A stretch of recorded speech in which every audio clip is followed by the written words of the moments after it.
Keep on forgetting to unmute the mic. Hello, everyone. Welcome.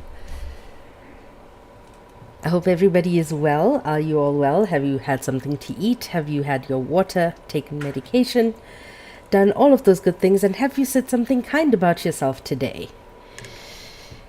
Sorry, my feet are cold, so I had to put the heat on.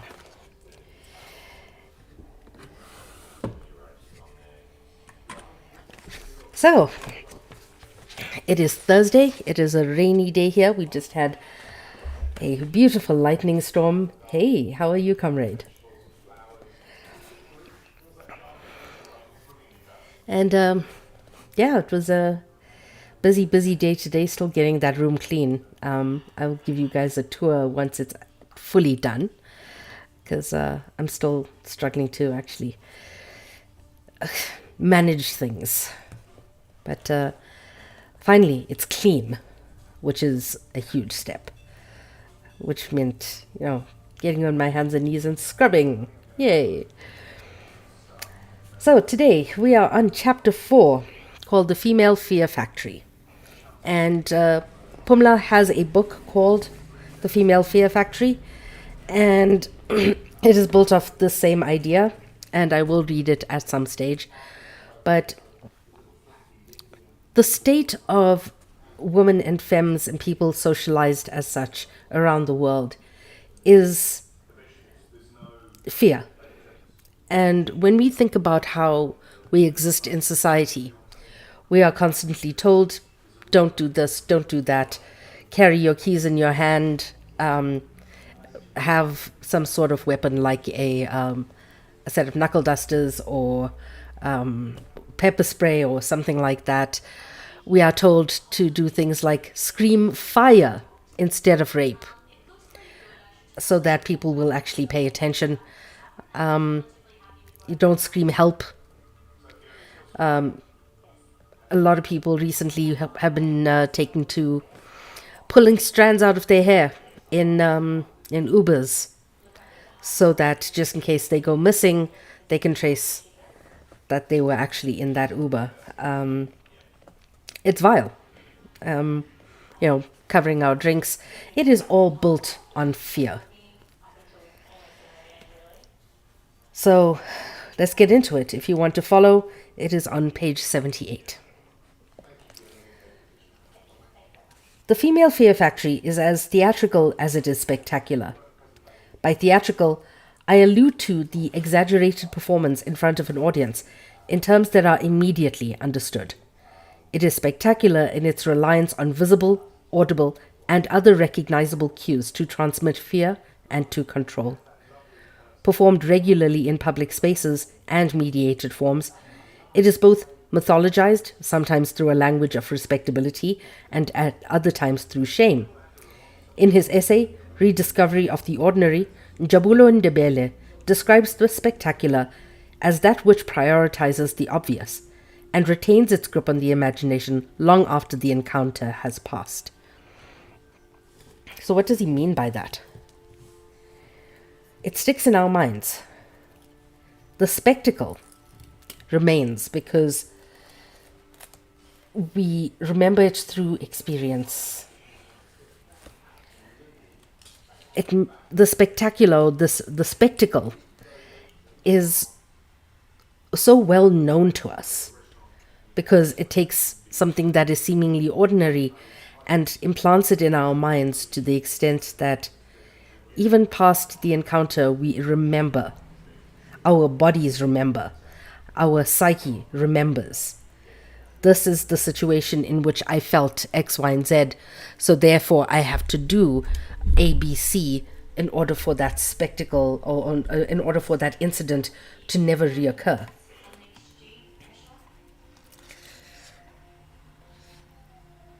The spectacular is also about communicating power and legitimacy. He writes that what matters is what is seen. Thinking is secondary. Subtlety is secondary to obviousness.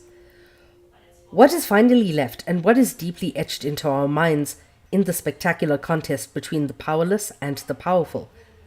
The Female Fear Factory, which I also call the manufacture of female fear, relies on quick, effective transfer of meaning.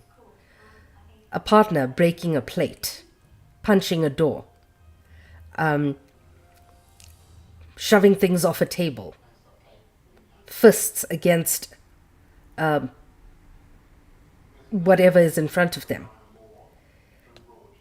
easily communicates that I am hitting this thing, but it can very easily be your face.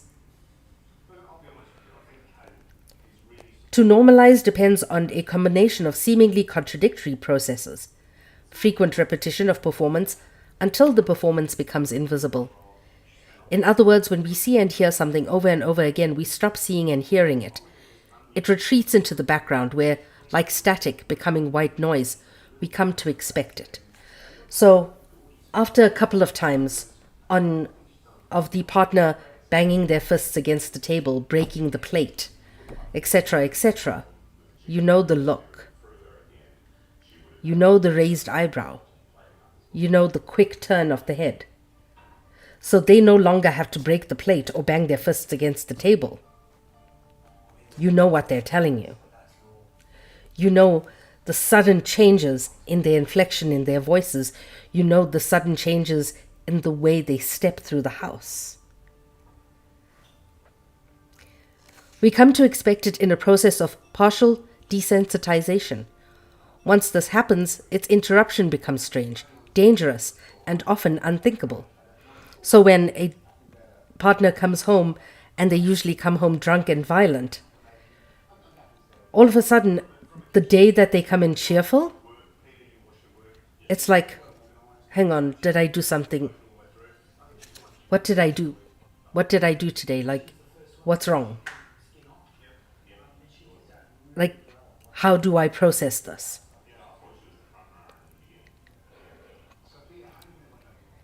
The manufacture of female fear uses the threat of rape and other bodily wounding, but sometimes mythologizes this violence as benefit. Under capitalism, work is codified as respectability. Those who are without work are shamed, while those who do work are said to have dignity.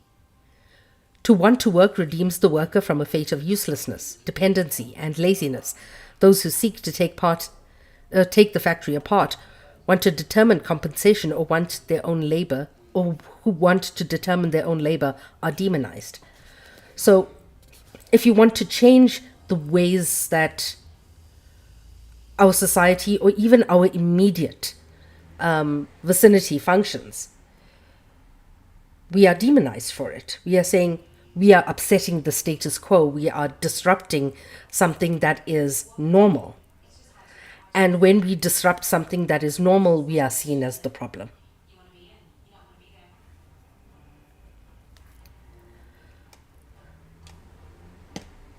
Okay. Got you, Khagwar. Solidarity and love.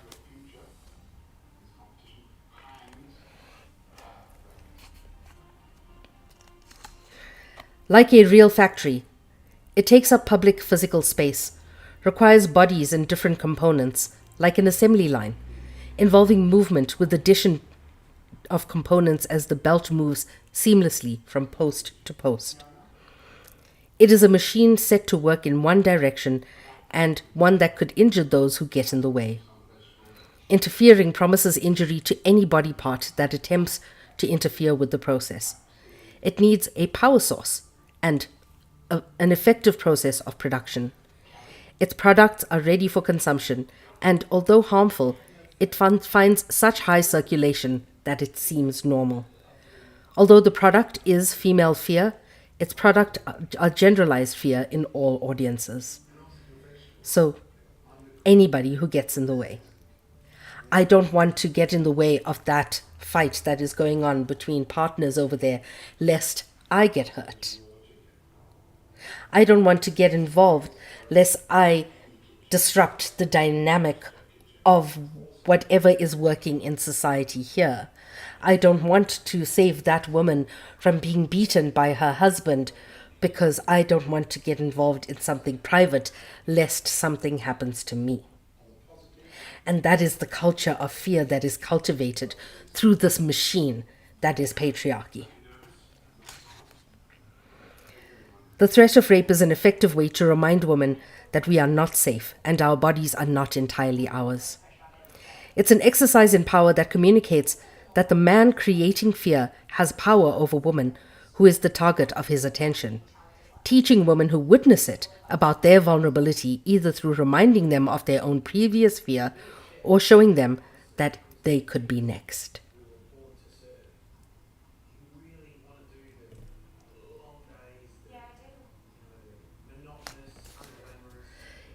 The fear of retaliation, absolutely. I mean, you could. I've got everything here. I've got Discord open. I've got YouTube. I've got Twitch as well. So it's all of the apps. I'm just testing out which one is the most gets the better responses, because this app, its future is, well, TikTok's future is up in the air. So we don't know. But I do make a living off the tiki-talkie as well. But also, please remember, I've got this goal. Hi, B. I've got that goal and it hasn't gone down in 2 weeks. Yeah. I mean, thank you. I wasn't going to read it live over here. I was just going to go live and have this background. But I haven't been taken down yet, so thanks.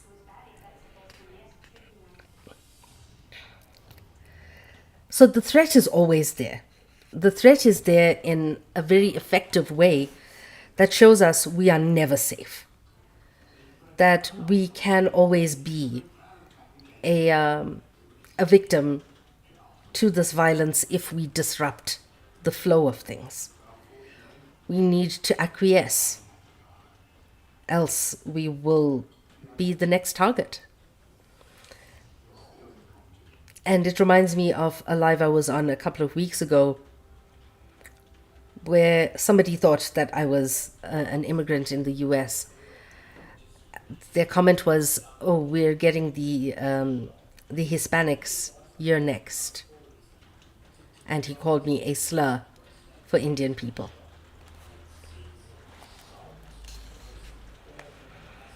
It is a psychological tool.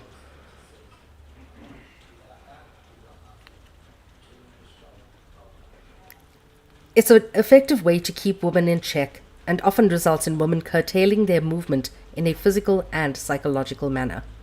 Don't go out at this time. Don't go out wearing that. Have maybe one drink, if you drink at all, when you're out alone or without a man. I don't drink when I'm out on my own. I've been to parties on my own recently. I don't drink.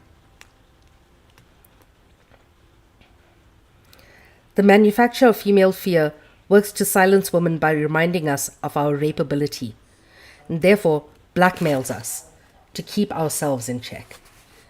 It also sometimes works to remind some men and trans people that they are like women. Hi, Taro.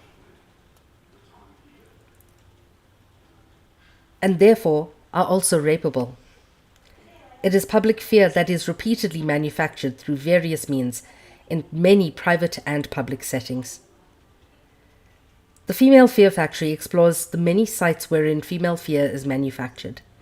South Africa's public culture is infused with this phenomenon. The manufacture of female fear requires several aspects to work. 1. The safety of the aggressor. 2. The vulnerability of the target. And 3. The successful communication by the aggressor that he has the power to wound, rape, and or kill the target with no consequences to himself. Women are socialized to look away from the factory, to pretend it is not happening, and to flee when ignoring it becomes impossible. Patriarchy trains us to be receptive to the conditions that produce it and reproduce female fear, especially when it's not our own bodies on the assembly line. So it reminds me of, thank you for the follow. It reminds me of a Tumblr post I saw years ago. Keep yourself safe is essentially saying rape the other woman. Cover your drink is saying make sure he spikes the other woman's drink. Dress appropriately, quote unquote, is saying make sure he targets the person who is dressed, quote unquote, inappropriately. This is not saving womanhood. This is not saving people. This is just saving your own skin. I saved that Tumblr post. And I go back to it every now and then. In fact, I should write something longer on it. Because the manufacture of us self-policing our actions as women and femmes, it really is keeping the self safe and not caring about community. I wouldn't say not caring, but community comes second. Example illustrate best. They can work as evidence, and it's 4 examples that I now turn to for recognition and illumination. In the winter of 2013, feminist Lebo Pule shared a story about being in a shop in the Johannesburg CBD, Central Business District, where a young man harassed a young woman. It's a familiar sight where violence, gender, and sexuality rub against one another. As Pule looked on, the young man tried to get the young woman's attention by calling out to her, addressing her in increasingly direct ways. When she continued to ignore him, his aggression grew, and he started to goad her. Although she didn't utter any words, she communicated her disinterest in his attention through body language, a language recognizable to Pule and other spectators in the shop, and one also clearly understood by the young man in pursuit. She didn't speak back. He persisted. She walked away, all while refusing to return his gaze. In various ways, hers is an attempt to pretend he is not there, to wish him away and create distance between them, clearly communicating that his attention is unwelcome. When she realized that none of this would have the intended effect, the young woman turns around and pointedly informs him that she is not interested in talking to him and that he should leave her alone. She tells him to go away, and he says, "That's why we rape you."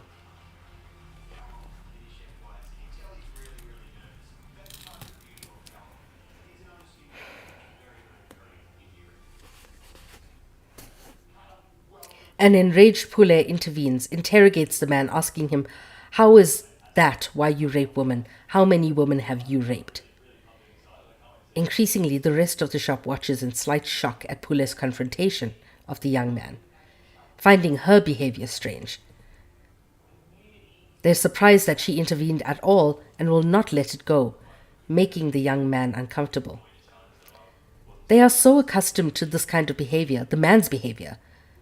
That is not the young man's threats that are strange, but Pule's refusal to let him continue. The shopkeepers kept quiet. The harassed young woman turned around and tried to console and reassure Pule, telling her, "Don't get yourself so worked up, Sisi, my sister. We are used to these dogs speaking like this to us. They are rubbish. I've seen this so many times. Way too many times." Thanks, JJ.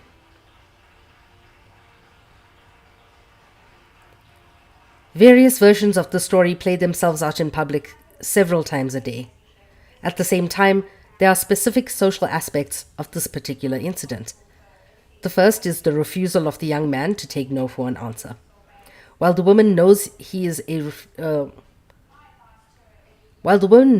refusal rather than a misunderstanding, she is determined to communicate her no in various ways, with increasing levels of assertiveness, unequivocally. He cannot claim to have misunderstood. At the same time, the young woman knows that she is not safe even in this public place with several other people present. Consequently, she tries to escape first his gaze by looking away and pretending not to hear him. When this attempted symbolic escape fails, she tries to escape again by walking away, moving away from the unwanted attention. If she is determined to reassert her refusal, he is determined to remind her of its insignificance. She cannot escape, and he knows this. In case she doesn't know, he will remind her with increasing aggression, reminding her that she cannot get away from unwanted attention, that he feels entitled to her time, mind, and body. When she tells him to go away, he reminds her that he doesn't care about what she wants. She, in this case, does not matter. She is not entitled to her body. He is entitled to everything: attention, body, everyone's eyes and ears in the shop. The directness of his allusion to rape is the finishing touch. He will have her regardless of what she wants. He reminds her of his complete power and her complete powerlessness. The use of the plural is particularly striking here because it renders in explicit, crude language publicly what often happens by implication. Both he and she belong to types, representatives. It is the ultimate expression of men's entitlement to women's bodies.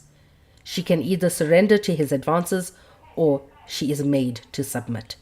Either way, he has power over her. Hi, Lut.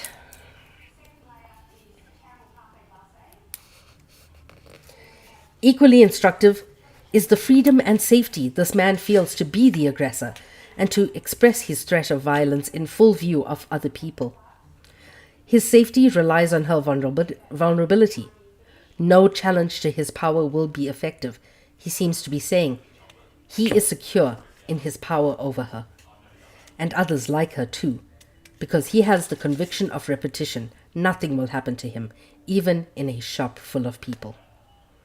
Pule's response is startling because it interrupts the manufacture of female fear.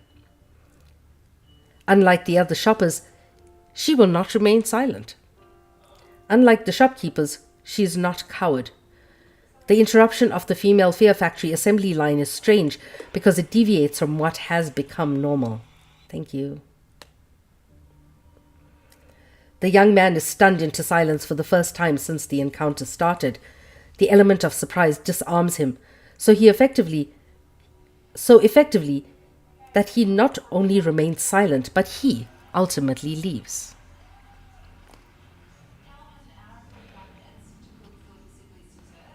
He is surprised by the interrupted conveyor belt, by Pule's spanner in the works. Pule's outburst is revealingly rendered as a string of questions. She quite literally questions his behavior. To question is to render strange, abnormal. Before we get into the behavior of the other people in the shop, the fact that interrupting that conveyor belt is seen as strange is vile to me. When would you have stepped in? Would you have stepped in?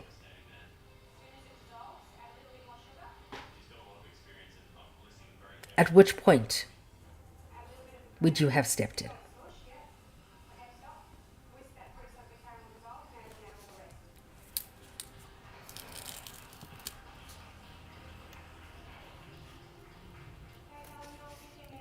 What is normal is to stay silent and let things play out as they will.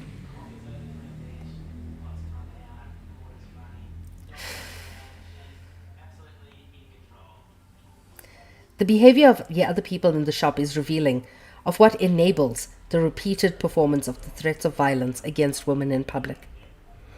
They act predictably by not coming to the woman's defense, but by pretending not to see. It is this averted gaze that normalizes public performances of violence and threats of rape specifically. If people will pretend not to see, he has freedom to violate. He says as much in his parting shot. He cannot foresee Pule's actions to render him unsafe, to curtail his freedom to violate, and this is why spectators are also stunned by Pule. She seems unafraid. The conveyor belt has been interrupted. And when women seem unafraid, the more retaliation we face. Like, who are you? You're not involved here. Who are you to interrupt the factory's conveyor belt? Do you even work here? Often, the person calling out violence is the one removed from the club by the bouncers because they're starting trouble. It is why journalists are the people most deported around the world, because journalists are the ones calling out the bullshit. The highest demographic, professional demographic of people deported around the world are journalists.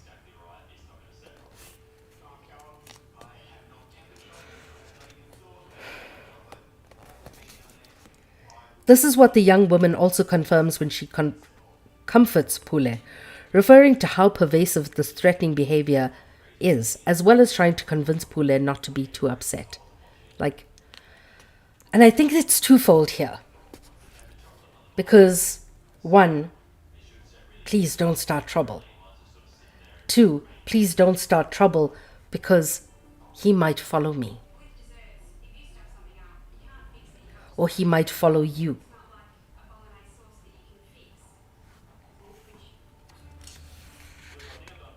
You're upsetting the apple cart.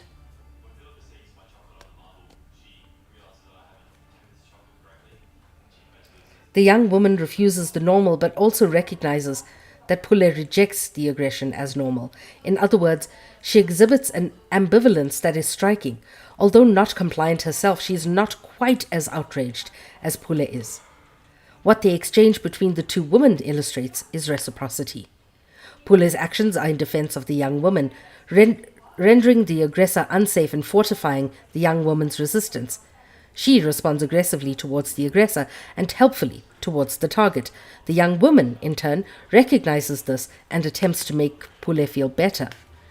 If Pule's gesture communicates to the young woman that she is not alone, the young woman's response to Pule is recognition of solidarity and a return of demonstrated care.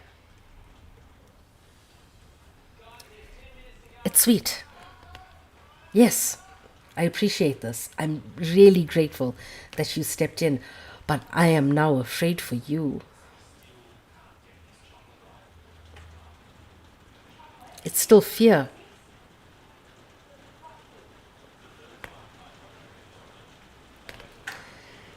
It's a strangeness that stuns the aggressor, rendering him unsafe, as Pule will not be complicit.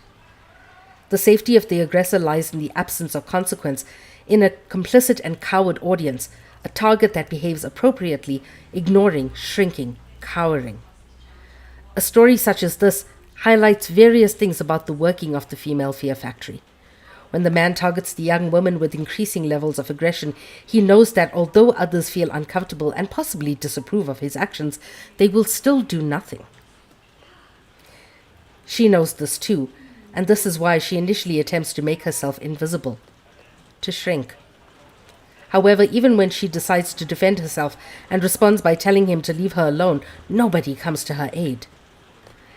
Helen Moffat has demonstrated a similar process in her essay, These Women, They Force Us to Rape Them, where she shows how rape functions as a clearly understood tool of gendered social control, of a gendered and racialized other.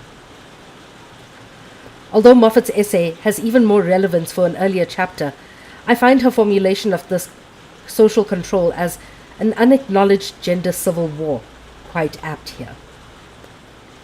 The young woman in Pule's story knows she is under attack from this young man and others like him, yet the averted gaze means there's no one on her side as another shopper behaves predictably.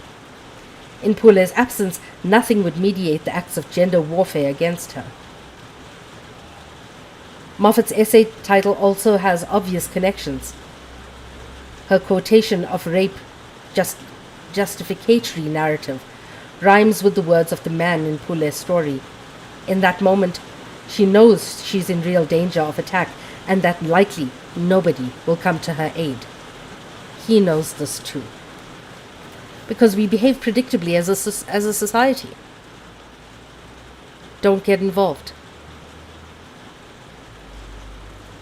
Oh yes, Taro, The moment somebody comes to my defense in public, I'm like, let me walk you home, or let me drive you home.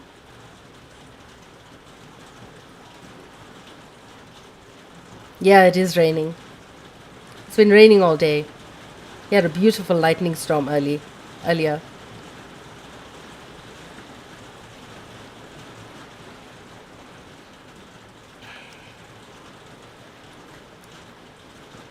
Thank you. The thing is, it's still target the other woman, just not me.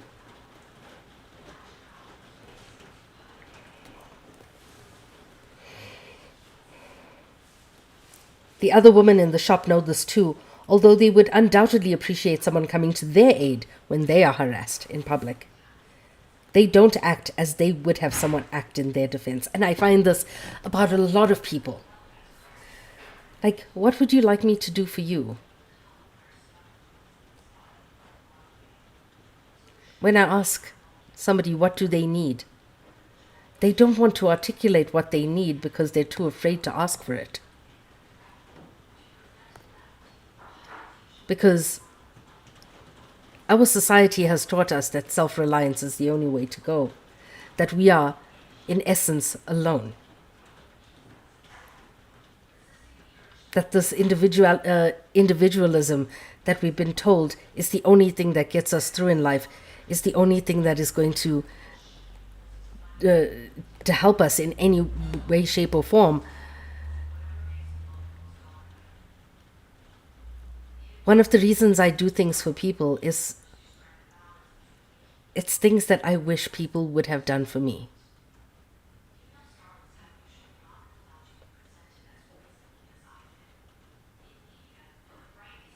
Somebody asking, how can I help you?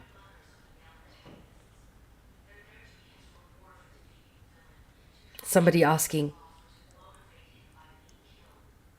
hey, I see you're troubled. Is there anything I can do? Can I start a fundraiser?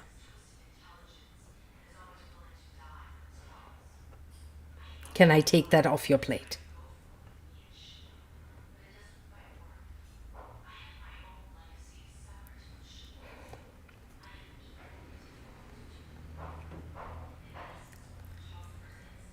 Consequently, the single man is able to hold several people hostage, all of them afraid what he might do if they confront him. When he threatens her with rape, it's the worst form of lashing out he can imagine. He knows that rape is something women will do anything to avoid, even if they know they cannot. He is also demonstrating his absolute power over her. The fact that she belongs nowhere, and he everywhere. When he says, "This is why we rape you," he communicates total power. Unlike him, she has no choice. He communicates. She can surrender to one form of harassment or be subjected to another. Either way, she will be violated. Pule's reaction ruptures this veneer of absolute power and shames the young man as a violator who threatens even more violence. And unlike what the other suspect, he retreats. He doesn't know how to control Pule too, so he leaves the shop. This example suggests one of the ways to change his attitude and those of others in the shop to interrupt the manufacture of female fear, rather than to cower to it. She refuses to mind her own business and decides to contest his power by coming to the aid of the young woman who resists. She defeats the young man because she is uncowed. And I would say, yeah, Taro.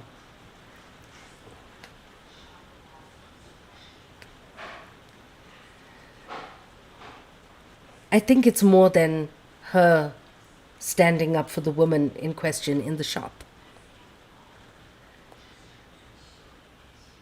A response to "this is why we rape you." The plural. It's telling. Pule in this case,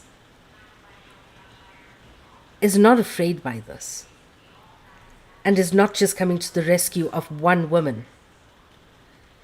She is letting him know that no, you cannot and you will not.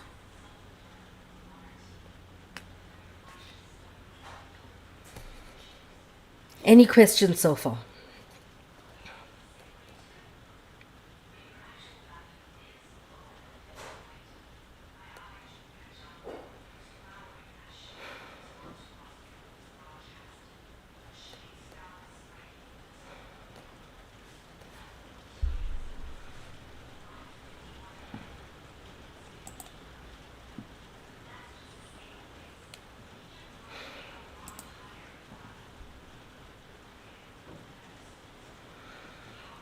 What I'm going to do for now is I'm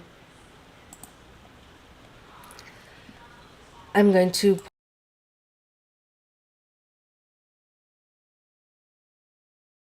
Oh, sorry, I switched that off. I'm going to pause a little while here, and I shall be right back to Twitch and YouTube. I will take y'all on the tiki talkie outside with me as I have a wee smoke then.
Welcome back, YouTube and Twitch.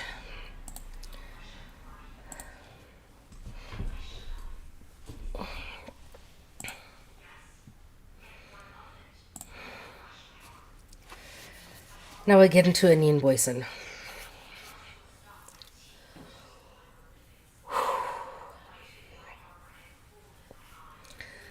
The second story is that of Anine Boyson, the story of a young woman's betrayal, rape, and murder.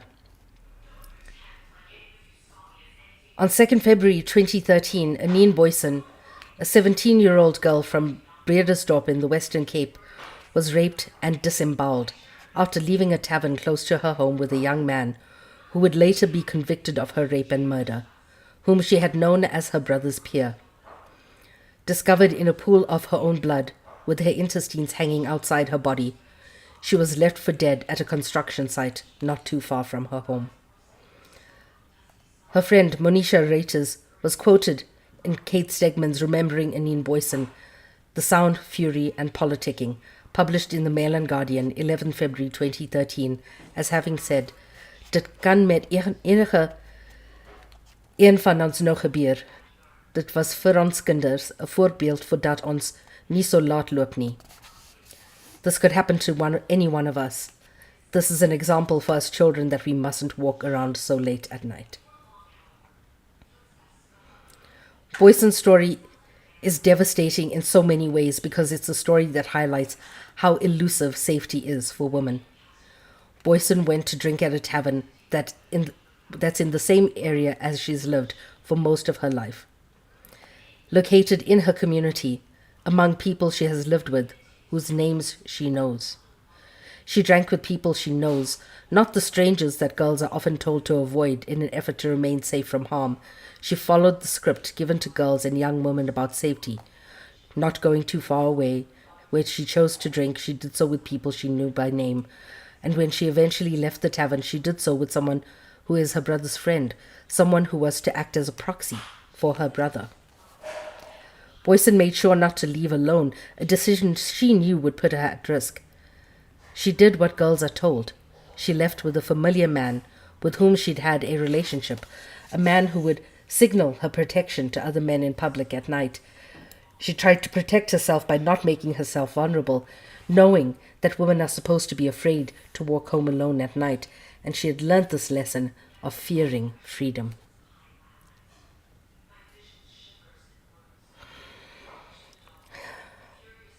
She had done all the right things for women who are out at night, left with a known man as possible protection. Women are routinely told not to be out with the possibility of male protection. Women are routinely told that to be without the possibility of male protection at night renders them vulnerable to rape, attack, and murder. In Anine Boyson's story, the terrorization, breaking of her body, and ending of her life seemed almost unbelievable in the sheer repetition of its violence. Throughout the country, people gathered together to commemorate her life, mourn her, and reflect on what her rape and murder meant. Candlelight memorials, marches, Fridays in which calls went out that we dress in white and others in black, and other initiatives to mark the moment in this young woman's life, her death, and what it sometimes means to be a young woman in South Africa. Her death was terrifying and heartbreaking, and in many places people came together to testify. Some of the questions raised by her rape and murder remain, but there was also something else that revealed so much of the psyche of South Africa and the female fear factory. There was a frenzy to apportion blame on a range of people close to her. She was blamed for being at the wrong place at the wrong time, drinking out at night, walking the streets at night, all behavior that patriarchy says is inappropriate for good girls. Sometimes callers to radio stations expressed a combination of shock and perhaps attempts to explain how such a thing could happen by slut-shaming and victim-blaming her. Her judgment was questioned by someone who quickly and condescendingly decided that her class standing meant she didn't know better.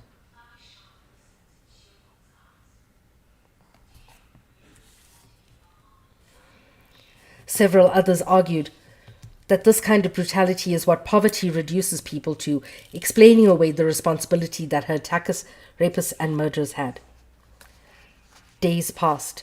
The bizarre focus on the layers of supposed responsibility that everyone should have taken intensified. Parents, foster parents who let her go out at night and loved her so imperfectly that the only picture of her that was circulated initially was her ID photo. Aneen, who would have gone out at night, who should not have gone out that night. The community that allowed this to happen. The business owners of the premises from which she was taken. The father who did not protect her adequately. Everybody but the men who tormented, raped, slaughtered, and killed her were blamed.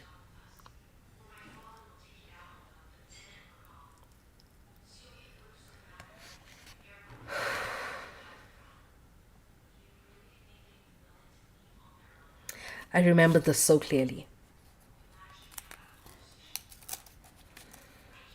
It was just before my birthday.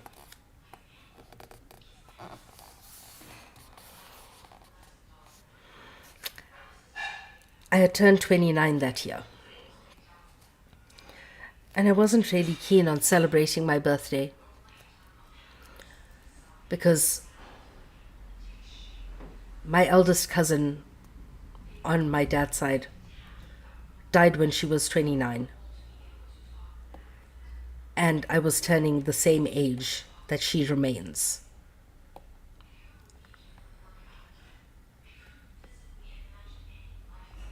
And I was told, honey, you can cover the story better than anyone. You're going to the Cape to cover it.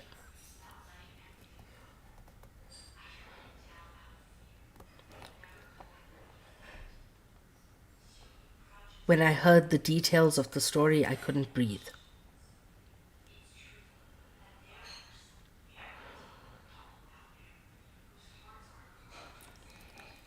I was as professional as I could have been.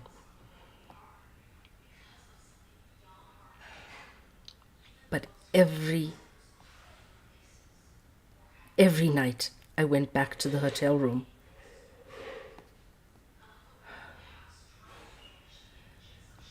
I typed up what I needed to, uploaded pictures, did all the work I needed to, had a double whiskey, and cried.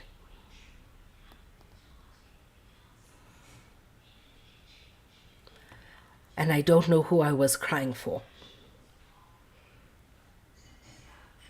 Whether it was myself, whether it was Aneen, her family, her community, or whether it was for every woman and femme in South Africa.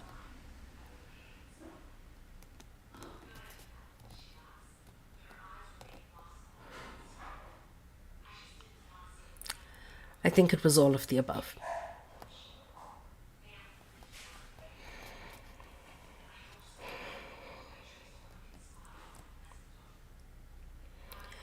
On 11th February, Ferial Hafaji, one of the best editors this country has ever seen, wrote a column, What the Fuck Was She Thinking?, in which she spoke of the fear she imagined Aneen must have felt, a fear she could identify with as a young woman, the constant awareness of being at risk and the factors that ensured her safety, writing.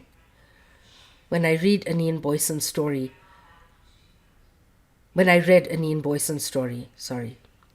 I was stunned by my journalistic retardation and my instinctive identification with her passport-sized photograph.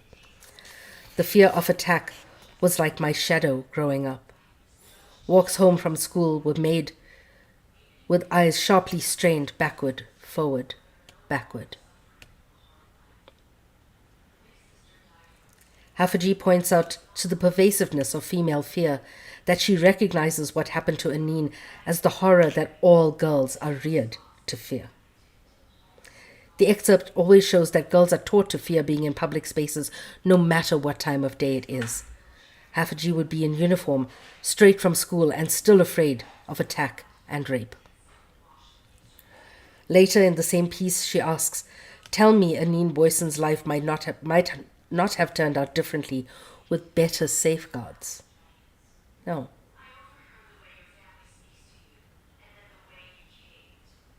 No. But even as she asks this question, Haffiji knows that women cannot guarantee their safety. There are no safeguards by parents or teachers or even ourselves that promises us to escape from the fear and the real possibility of being attacked in public. This is a follow-up on her editorial published a day earlier as an editor's note, Words Fail Us, in which she mentions the fact that Anine Boyson's foster mother had provided her ID photo, about which she writes, "The photograph looks like Anine was not a kid whose everyday life step was photographed. It looks like the only photograph ever taken of her, unlike loved children who are constantly captured on camera for posterity by adoring parents." That's clue number one. Haffiji had many questions. Would Anine's destiny have been different with firm guiding hands of loving, doting, focused parents, or would she have only been safe in a country where rape is not a sport?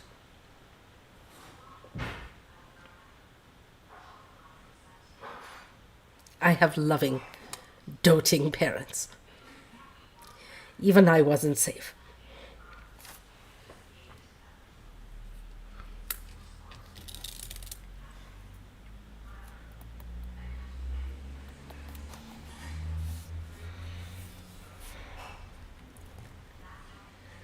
Haffiji credits various things that kept her, unlike Anine, safe. Protective, loving parents who watched her and brought her up properly and ensured that she didn't go wild with curfews and her ADT security service and high walls. And as an adult, all of these marking her as differently protected from Anine, who did not have parents of her own, as well as the young men who violated and killed her were also not cosseted and loved, to bring them to human wholeness into decent adulthood.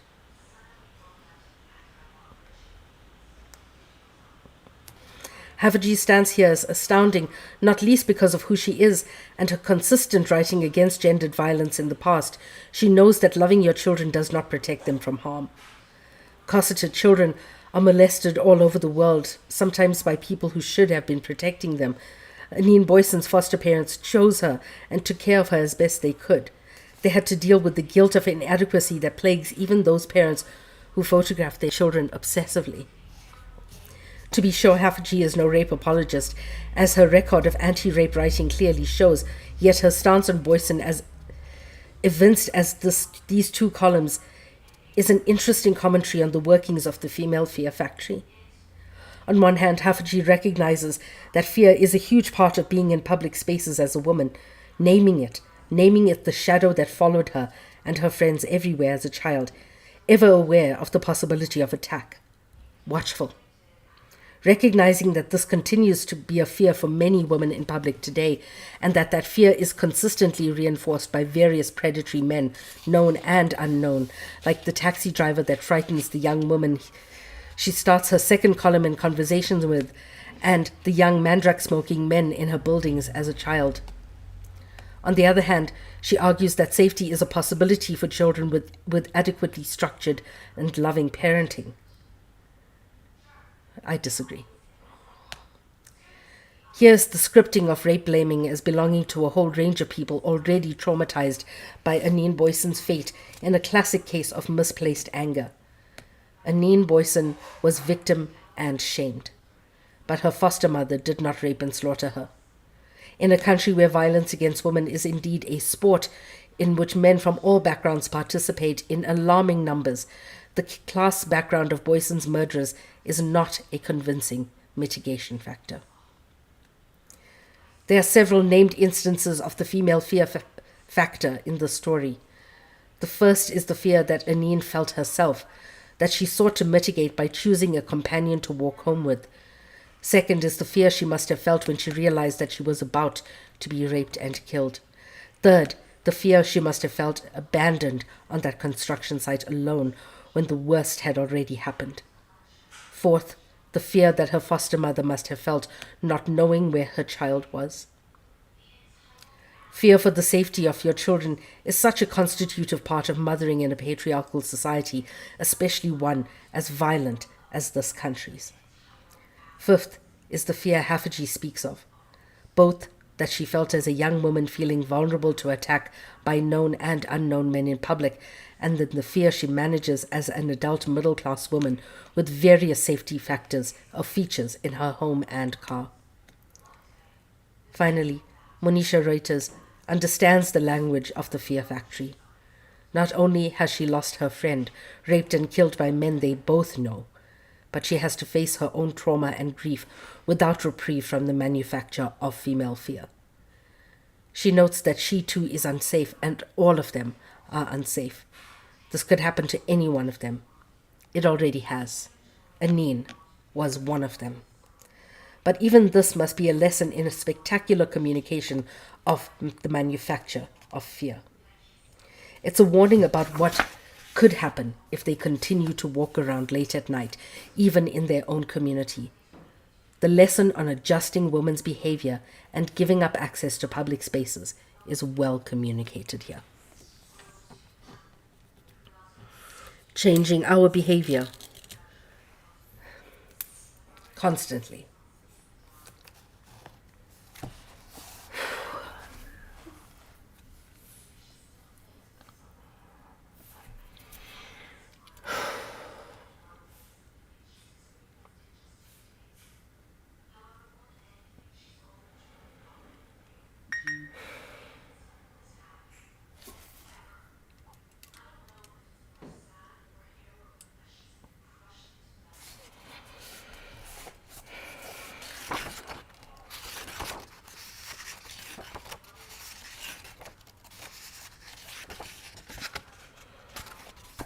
I'll continue.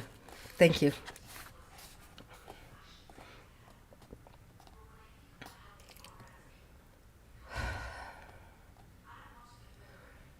Reporting that story continually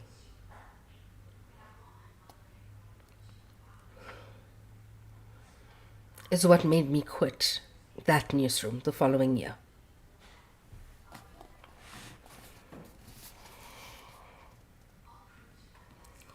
The third story is one of a special 31-year-old woman who should have been the pride and joy of our country and community. Ayudi Simelane was a gifted midfielder who played for Banyana Banyana, the national women's soccer team, and an LGBTQIA activist. Simelane was robbed, stripped, gang-raped, stabbed 12 times, and killed the day after Freedom Day in 2008 inside her home township of Kwatemba, Gauteng, in what was recognized as a hate crime, and the targeting of Simelane because she was openly lesbian. She was not safe in her own township, her community, as a woman, and she was open to attack because even sports stars are unsafe when they are women. God, I remember this. I was still at university.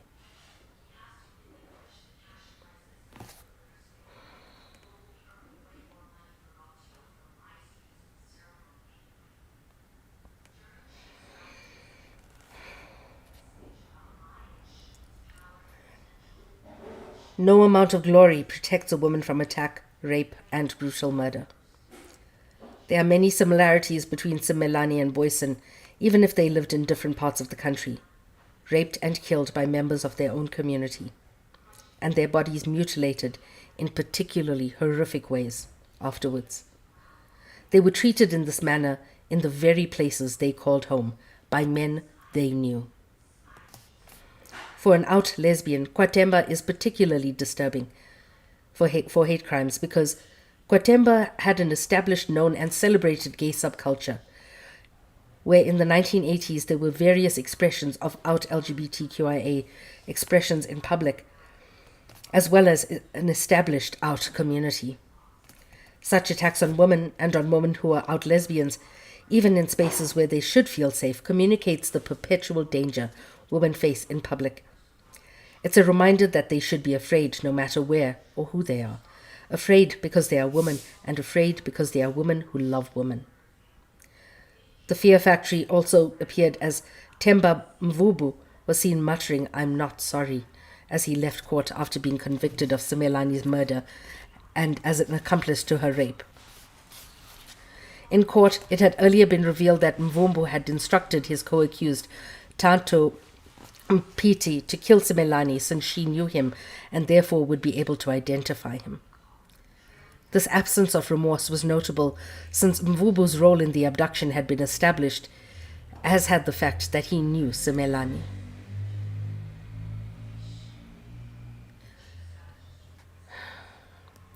At an earlier point in this criminal case, charges had been dropped against Seppo Picha, accused number 4, a man who had fetched Simelani from her home prior to her gang rape, robbery, and murder, much to the frustration of activists who applied pressure on the state to see the trial through. Such pressure had been necessary for several delays from various arms of state, including the Director of Public Prosecutions and the South African Police Service and the Public Prosecutor. In a public march organized by lesbian and gay equality projects and Kwatemba community organizations and residents on 10 September 2008, the activists demanded a thorough investigation while raising concerns over the DPP and referring the matter to the High Court, insisting that the prosecutor make efficient consultations with the other two agencies. One of these activists is quoted in the 7th October 2008 statement issued saying, "He knows most of us. He is a known rapist, and now we are all scared that he will be out and target us like he did to UD."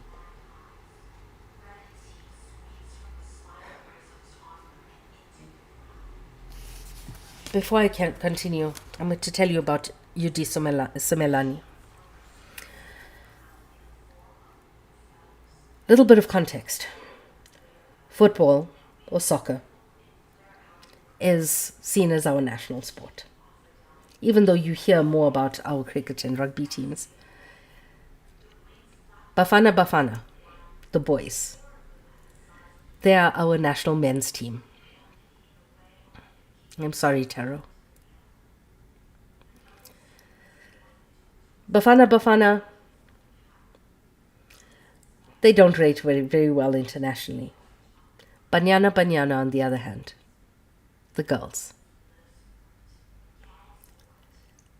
they are the pride and joy of our football. Banyana has won. They've brought home so many trophies. They have done incredible things for the betterment of women's football in this country. And many of the people in that team are of the queer community. Simelani herself, an incredibly kind person, fierce activist, and not afraid to do what it took on that football field. If you know anything about real football, I'm not talking about American hand egg here. If you know anything about football, the midfielder is the person that makes the midfielders are the people who make the action happen. And goddamn, she was a good player.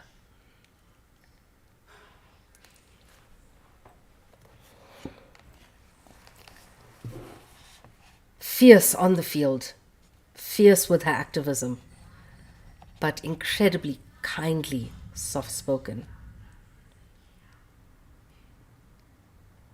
And always with a kind word for people.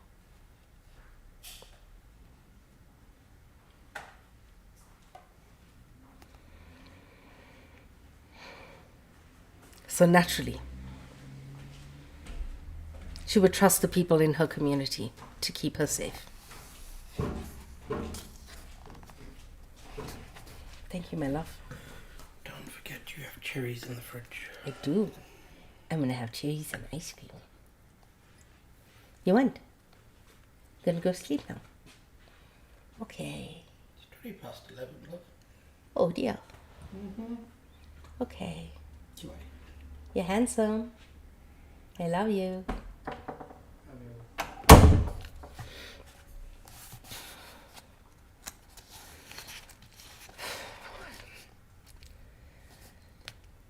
The lack of remorse by Mvumbo and charges being dropped against Picha continue to contribute to a context where women's lives are unsafe and undervalued.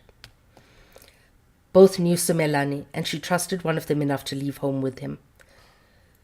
Furthermore, that the criminal case of such a prominent woman had to be so closely guarded and activists had to apply constant pressure reinforces the disregard for women's lives within the criminal justice system as much as within broader society.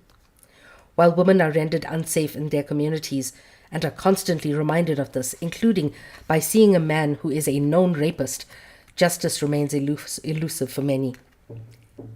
Under such conditions, fear becomes the shadow that accompanies women in public spaces in precisely the ways Hafuji outlined. Simelani's case was not isolated. Wendy Isaac, writing in the Lesbian and Gay Equality Project pamphlet, A State of Emergency, Hate Crimes Against Black Lesbians, in 2002 noted, hate crimes against black lesbians must not be seen as a separate and distinct phenomenon from the high incidence of gender-based violence in this country. There are differences insofar as sexual orientation is concerned, yes. Yet, before one is a lesbian, one is a woman. Her sexual orientation may nevertheless pose added difficulties and challenges in respect of her ability to access resources and services. On a daily basis, lesbians are subjected to violence, including rape, in the belief that it will cure them of their wayward sexual orientation. It's important to stress that patriarchal societies have always aimed to define and dominate female sexuality and self-determination. Women who live a self-determined sexuality challenges this man-centered system. In this respect, violence against lesbians is clearly linked to violence against womanhood and a worldwide patriarchal attitude. The manufacture of female fear is concerned with regulating women's movement, sexuality, and behavior.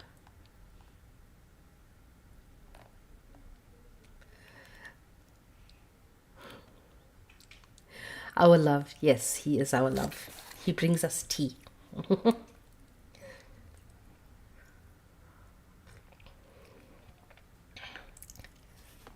I'm going to go for cuddles as soon as we finish the reading.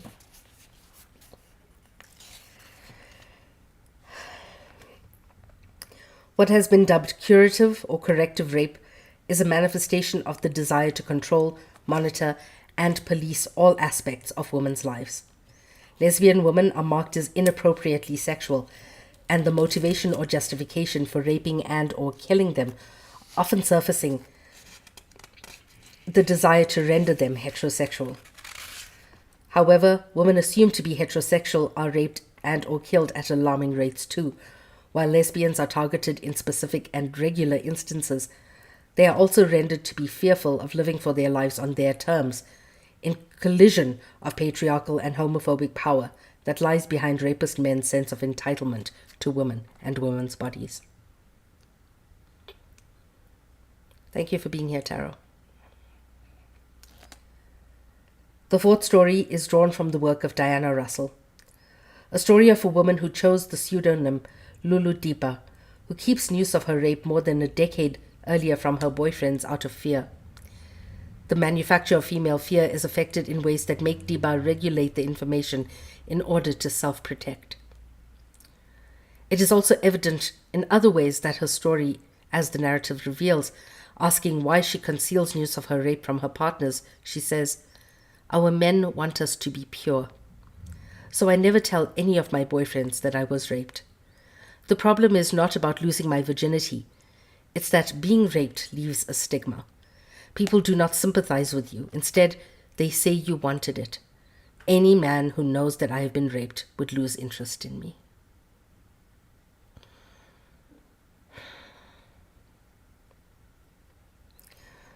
Trauma from her past is suppressed as a way of managing the fear of being undesirable to partners. Rape in this case is seen as a stigma that contaminates rather than inviting empathy from others. If she desires companionship, she has to disown this part of herself, fearful of the further damage it would cause in her present life. And here I want to speak about E.G. and Carol. Why did she wait so long to report it and come forward, knowing the statute of limitations would not be on her side? Because rape is so stigmatized. She waited until her parents died. That is why she reported it so late. She waited until her parents died so that they wouldn't have to deal with the stigma. She was protecting her family.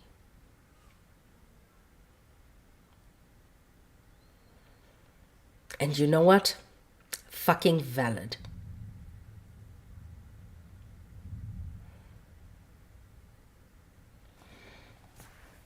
And if anybody tells me, oh, but why did she report so late? Fuck you.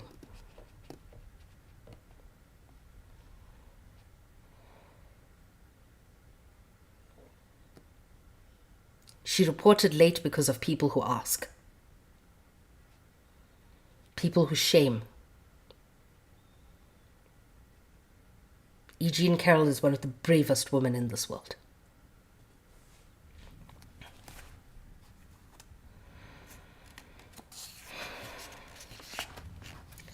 Lulu Diba was raped by an acquaintance at university at a party, during which his friend slapped and then tried to catch her as she ran away half naked. A woman friend came upon the scene and disrupted the chain of events. It's one of those rare cases where there were witnesses and evidence was available. At the same time, speaking about it led to secondary victimization by various people who were supposed to assist her in her recovery. The first secondary victimizer was the Afrikaner district surgeon, about whom Diba reveals. He said he was sick and tired of students being so careless. He said we asked to be raped and that we were not supposed to walk alone at night. Her second was a police sergeant to whom she reported the case. She says the police sergeant was even worse. He told me he would also like to have a taste. I will come into your room, he said. I'll be gentle with you. I cried because I was so surprised and upset. He was a man of my age, so I expected sympathy from him. At a student meeting the following week, two of the rapist's friends in the same course as Diba admitted they had witnessed him rape her, but denied that slapping and chasing her was an attempt to rape her too. She chose to have the disciplinary committee of the university handle matters and drop the police case, because she wanted to avoid questioning in court as well as publicly being asked about being raped. She says, I feared the news about rape would reach my father's ears. He is strict, and he would have been very hurt to know. She had to endure the constant stigma and taunting by the rapist and his friends, ongoing interviews by lecturers and social work departments, even though they were not part of the investigation, with professionals who were supposed to assist, choosing to add yet another of secondary, tertiary victimization. Although the perpetrator admitted to raping her, he also claimed she enjoyed it, and since her friend had only seen the aftermath and his friends would not act as witnesses, he was not disciplined. This meant that as Diba continued with her degree for 2 more years, she encountered her rapist and his friends. Constantly. The compounded trauma meant that 11 years later, she narrates the story to Diana Russell. Diba still battles to speak about it to the people she might lose. To this day, the rape is still my secret because I was blamed, and I will always think people will be judgmental if I tell them. Sometimes I say to my girlfriend, I've got something I want to share with you. She asks, what is it? And then I tell her something else. I haven't even told my sisters. I'm protective of myself because I don't want to be hurt again. So I don't become involved with the relationships. I have good relationships with women and men who aren't boyfriends. Lulu Diba speaks of other rapes that were managed differently at her university, such as that of a woman raped by her boyfriend who didn't report it.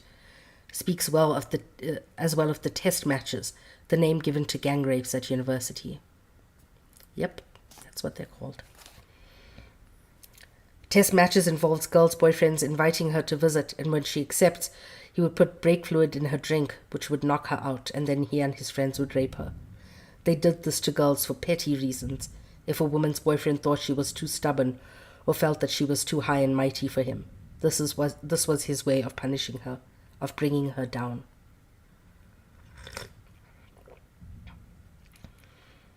Commenting on Diba's experience at a South African university, Russell notes that rape culture is widespread at university campuses in the US as well, where the equivalent of test matches is common.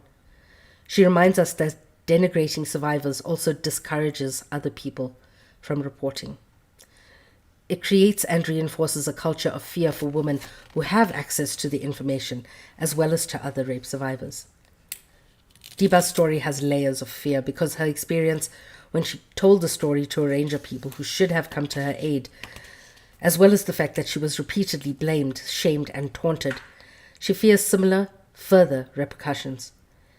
She knows that her experience is not isolated and names other women at her campus who did not report for fear that they would also be shamed, blamed, and taunted. Rape culture trivializes the experience, reducing it to sex and denying harm, using various techniques to trivialize specific rape. Writing of her experience at the Mitchell's Plain crisis line, Dawn Adams notes similarities between the shame felt by clients around battery, incest, and rape, saying, "The survivor invariably feels that what happened to her is at least partly her fault. She is then scared to speak out due to feelings of guilt or retribution. Another problem we face is dealing with the stigma attached to this crime, which causes so many perpetrators of this crime to go free. If women fear that they will be punished for being raped and for speaking out about it, and they see evidence of this repeatedly in how other women who survive are treated, it makes sense that although many go for counseling, they may choose not to report to the police. I could narrate so many more stories, but we all know stories of rape and fear. Many of us live them directly and indirectly. It is the threat, the manufacture of female fear that promises rape if we do not keep each other and ourselves in check. At the same time, the enactment of rape reinforces this fear. When we see other women experience it, and when they are further victimized for having survived it, fear is reinforced. The female fear factory is a lesson in subjugation. Yet it doesn't fully succeed because it's sometimes interrupted, and although rape is almost impossible to predict and to avoid with certainty, women dedicate enormous amounts of time changing their behavior in order to prevent, avoid, or limit in their lives, to use Liz Kelly's formulation. Most rape research globally suggests that women are more likely to be raped by men they know than to be abducted in public by men they don't. This literature is held up to debunk the notion of rapists as strangers. Feminists do not argue that nobody is ever raped by a stranger, only these cases are the exception rather than the rule. This is something that is often taken for granted, as a given, and the experience of service providers for survivors often support this. However, in our situation, there is a case to be made for patterns of public abductions by women by men they don't have relationships with. While women sometimes recognize the faces of the men attempting to or abducting them in the jackrolling that was then the Transvaal or other gang rape abductions in the Cape Town townships or Durban concerts in the 80s and 90s. This recognition was often because some of these men were notorious serial rapists who were known by many. To recognize the faces of certain men because you witnessed them abduct women in public before is not the same as knowing them. For all intents and purposes, these men are strangers. The same can be said of the practice of ukutwala, which, although not new, seems to have gained prominence in rural areas of the Eastern Cape and KwaZulu-Natal. The men who abduct young women, sometimes children, are not always known to the woman they attack, and since abducted women for purposes of forced marriage are often raped before payment is exchanged as lobola, this site presents another instance of strangers abducting and attacking women in public. I'm not referring to those instances of staged ukutwala where lovers agree to this beforehand in order to force their families to agree and otherwise resisted marriage.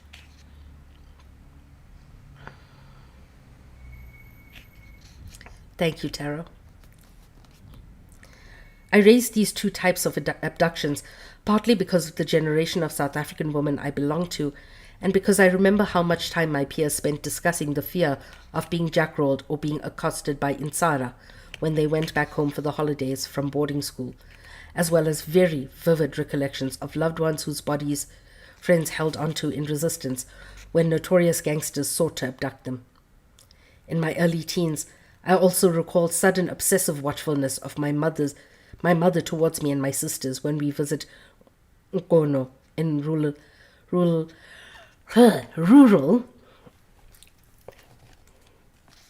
Matatele, as well as the anxious whispering when girls whose breasts had barely sprouted were being abducted by men from neighboring villages who wanted to turn them into wives.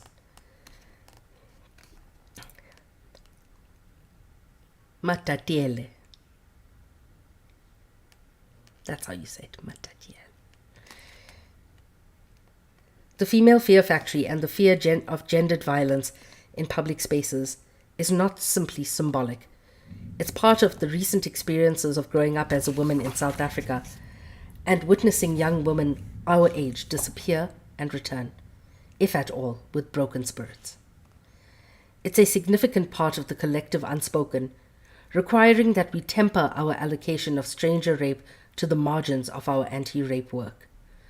While it may not be a significant part of how most women experience rape today in South Africa, it is a large rural. I never get it. Sorry. It is a large part of the narrative of rape for those of us who were teenagers in the 80s and early 90s. Public threats of violence against women and widespread sexual harassment in public places are part of how women are rendered fearful because the manufacture of female fear is a public phenomenon. In recent conversations, I was asked how attitudes of men can be changed in relation to different dimensions of gendered violence.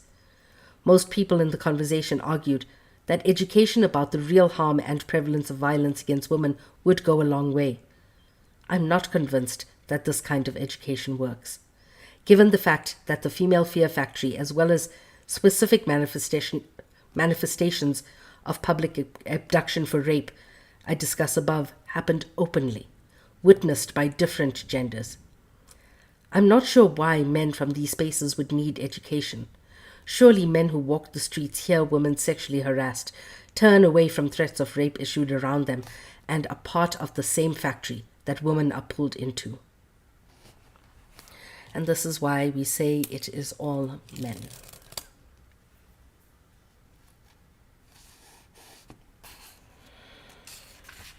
Increasingly, and along with Beth Quinn, I suspect that, quote, gender difference in interpreting gender-based violence stem not so much from men not getting it, but from a studied, often compulsory lack of motivation to identify with women's experiences. Men learn that to effectively perform masculine identity, they must, in many instances, ignore women's pain and obscure her viewpoint. Abso-fucking-lutely. The averted gaze is implicated in this choice to ignore, as we saw in the story involving Lebo Pule. The young man's response to the woman who resisted his advances understood her intention, but chose not to value it. This is because, Quinn notes again, sexually violent behaviors are produced from more than a lack of knowledge, simple sexist attitudes, or misplaced sexual desire. These are mechanisms through which gendered boundaries are patrolled and evoked, and by which deeply held identities are established. I am often surprised by the ability of some men and women who publicly oppose gendered violence to mutate and speak differently when away from the public glare. Gender-based violence discourse in South Africa is loud in important ways and very, very dangerous.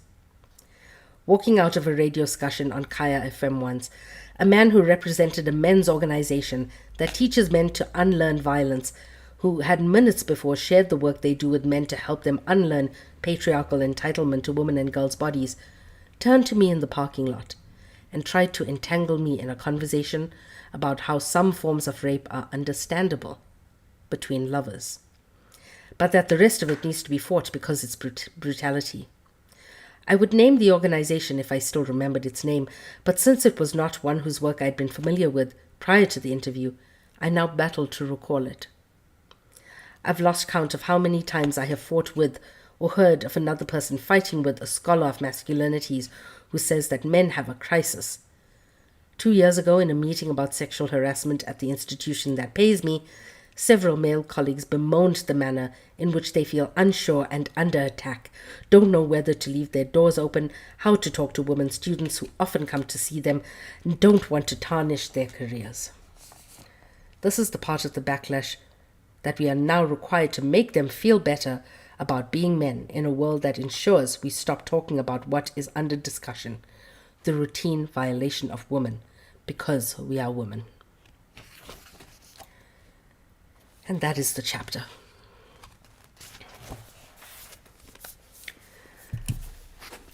Any questions?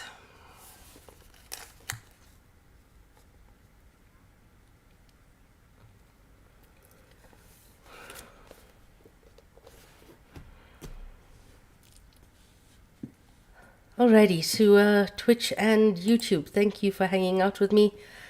I shall see you all on Tuesday. I'm probably going to be fiddling around with Twitch this weekend to see if I can get some other thingy bobs set up on Twitch. But yeah, I shall see you all soon.